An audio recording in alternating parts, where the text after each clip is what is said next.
Au nom du Père, du Fils et du Saint-Esprit. Amen. Grande joie d'être là avec vous en ce vendredi. Nous sommes le 18 mars. Très important chaque vendredi d'avoir ce temps de jeûne, aussi la prière d'intercession, les petits sacrifices pour le souffrant, pour la paix dans le monde, pour toutes les personnes qui comptent sur notre prière, mais aussi de prier notre chemin de croix. Très important en demandant la conversion des pécheurs et notre propre conversion. Les guerres sont toujours les conséquences de nos péchés et on doit demander notre propre conversion. D'accord?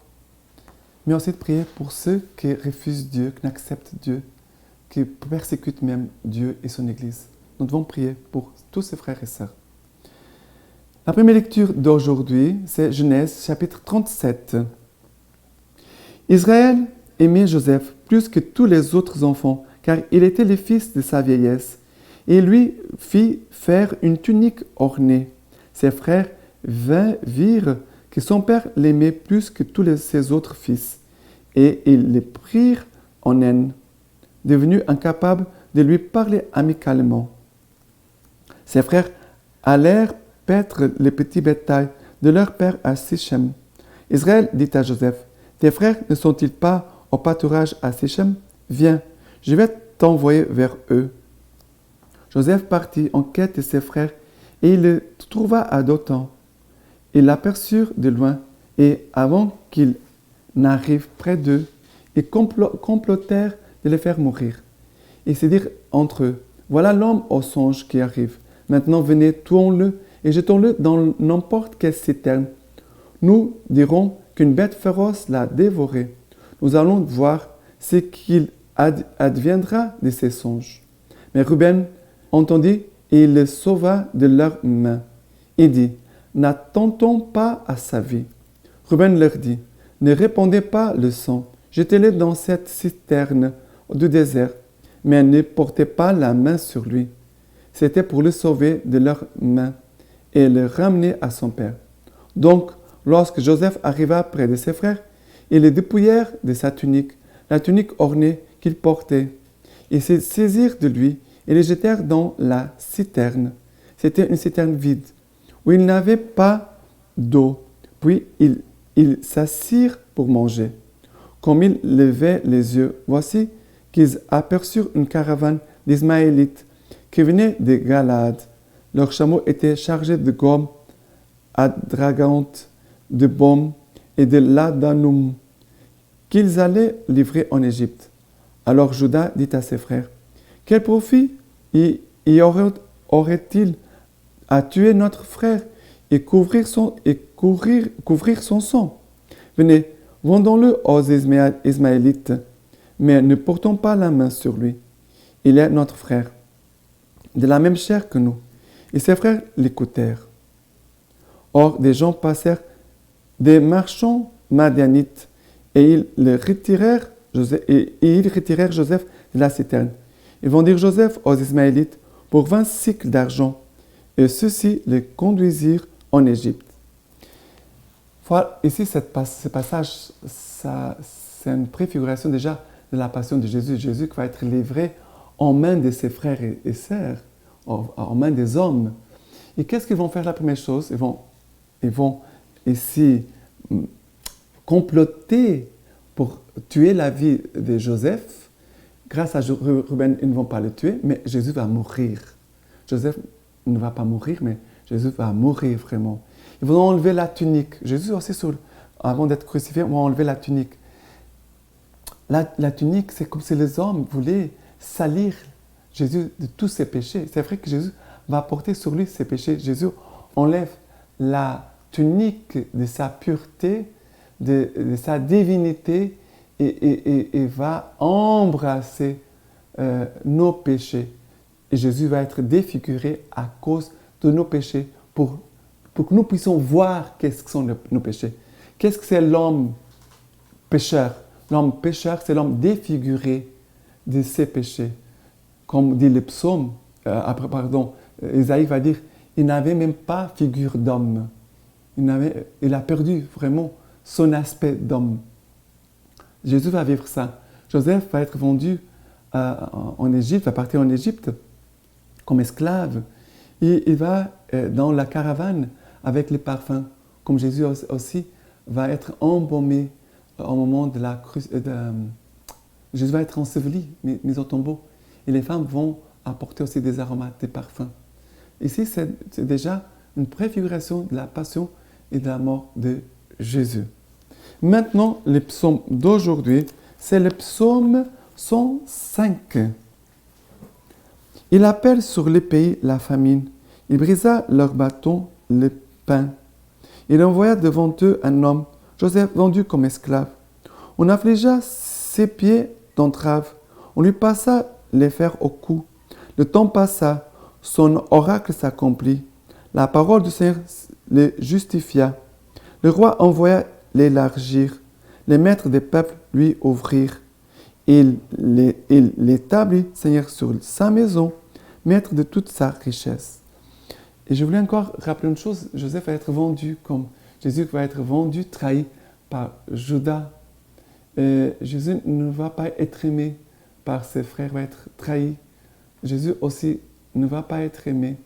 Et ce temps de carême, c'est pour grandir dans l'amour, en disant, Seigneur, il y a une prière que l'ange a prié au petit berger à Fatima. Et nous les prions chaque jour en disant, je crois, j'adore, j'espère et je vous aime. Je vous demande pardon pour ceux qui ne croient pas, n'adorent pas, n'espèrent pas et ne vous aiment pas. Vouloir vivre ce temps de carême, c'est pour vraiment dire, Seigneur, je veux t'aimer, t'adorer, espérer et croire en toi.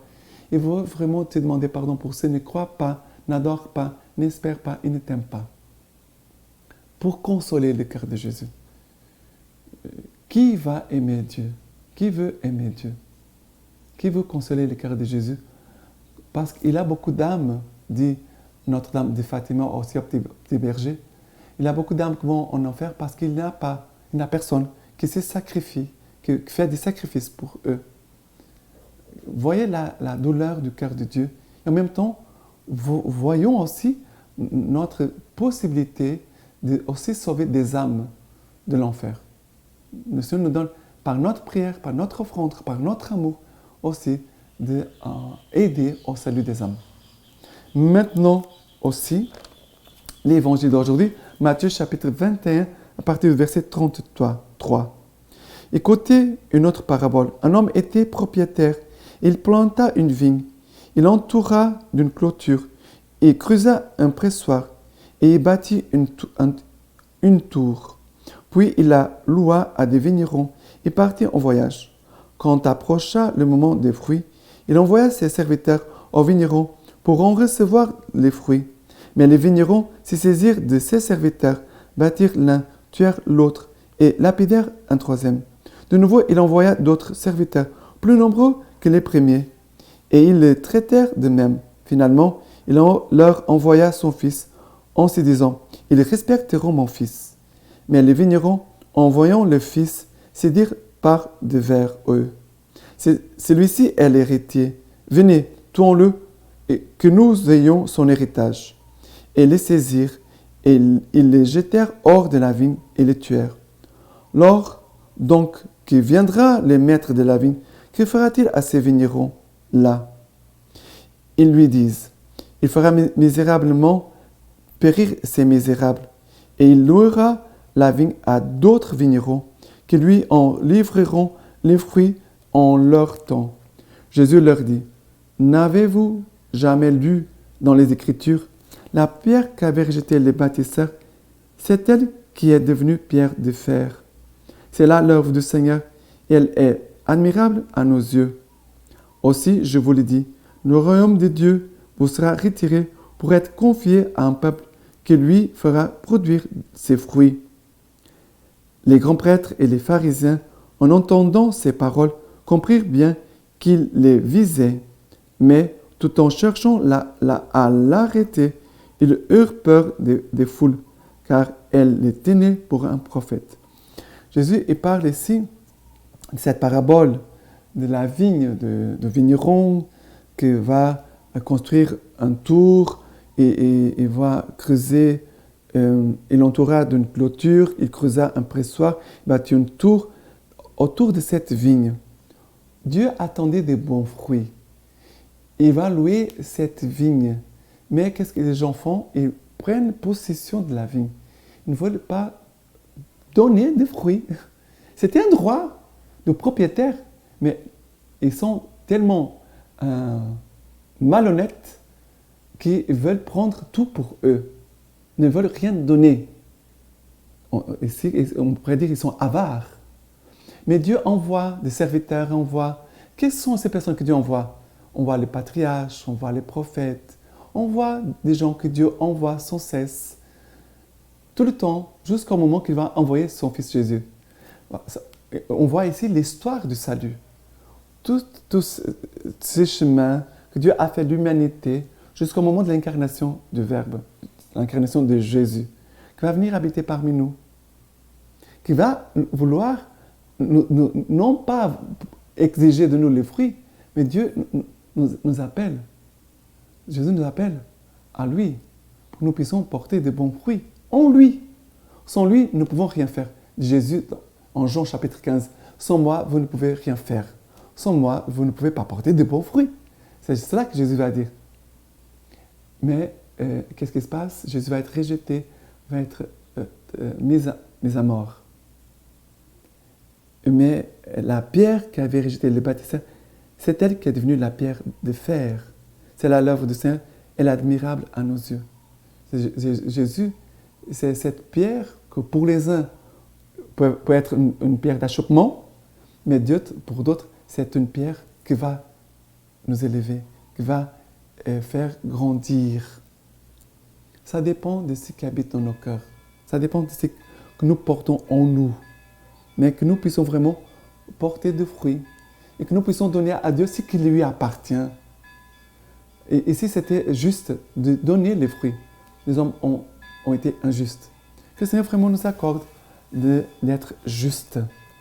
Mais juste selon le cœur de Dieu, non pas selon les hommes qui sont injustes.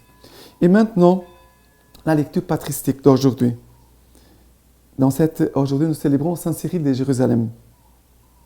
Cieux, réjouissez-vous et que la terre exulte à cause de ceux qui vont être aspergés par les eaux, purifiés par les eaux mystiques, grâce à celui qui, dans sa passion, reçut à boire en moyen de l'hysope et d'un roseau, que les puissances du ciel se réjouissent, les âmes qui vont s'unir à l'époux mystique, qu'elles se préparent. Car une voix crie dans le désert, préparez la route du Seigneur. Obéissez donc, enfants de justice, à Jean qui vous exhorte ainsi. Rendez droit la route du Seigneur, enlevez tous les obstacles et les cailloux qui font trébucher, pour marcher droit à la vie éternelle, par une vie sincère. Purifiez le vase de votre âme, pour y recevoir le Saint-Esprit. Commencez à laver vos tuniques par la pénitence. Vous êtes appelés à la chambre nuptiale. Il faut que vous y parveniez avec une pureté certaine. Maintenant, je vous laisse la bénédiction par les mains toutes pures de la Vierge Marie. Dieu Tout-Puissant vous bénisse et vous garde, le Père, le Fils et le Saint-Esprit. Amen.